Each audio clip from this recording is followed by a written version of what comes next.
sind schon ein paar, ich weiß gar nicht, sind schon länger zusammen, sie lieben sich und sie werden auch zusammen das Königspaar für die nächsten 2 Jahre in Stahler darstellen und ich bin froh darüber und ich kann nur sagen, Riesenapplaus, dass jemand sagt, wir lassen den Verein nicht hängen, wir stehen zur Stelle, wir sorgen dafür, dass Schützenfest gefeiert werden kann.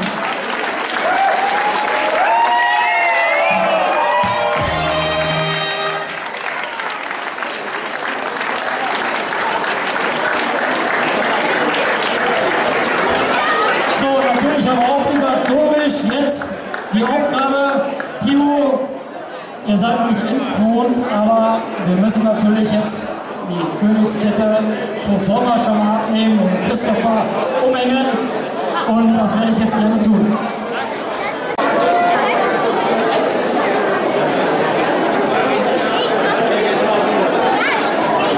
Okay, auch das ist eine gute Geste. Der Jungkönig überreicht die Kette an den neuen Jungkönig. Wunderbar!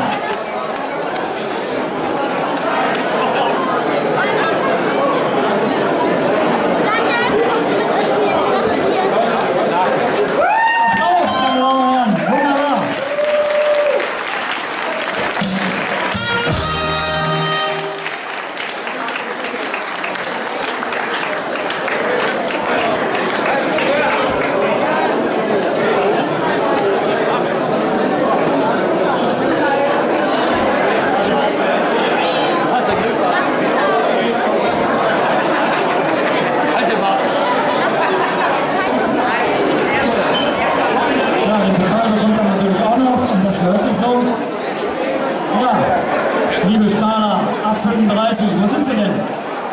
Alle mal die Hand hoch, wer über 35 ist. Ja, ihr wollt euch nicht verstecken. Ihr habt euch den ganzen Nachmittag versteckt. Okay, aber auch das wäre nicht Stahler, wenn wir nicht auch einen Altkönig hätten. Und ich weiß jetzt gar nicht, wo ich die ganzen Worte herholen soll, die ich jetzt normal verwenden müsste. Aber ich finde es einfach, ja, man kann nur Chapeau sagen, dass der junge Mann, der jetzt gleich als Altkönig hier bekannt gegeben wird, den Mut gehabt hat, nicht den Mut, sondern die Würde erringen wollte und vom ganzen Herzen. Und das finde ich toll, weil da könnt ihr alle mal morgen, ich habe es eben schon mal erwähnt, im Spiegel gucken. Ich weiß nicht, ob ihr das alle noch könnt. Putzt euch die Zähne, guckt ins Waschbecken. Unser neuer Altkönig ist Gerd Heine.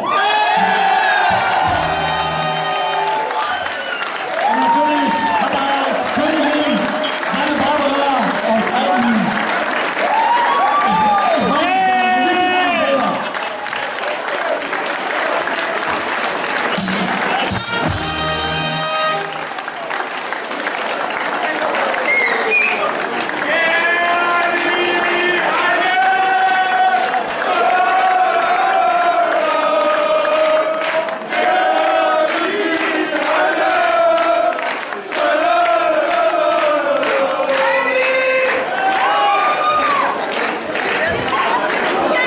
Meine Damen und Herren, ich kann noch mal erinnern an heute Nachmittag, als wir den Maibaum aufgestellt haben.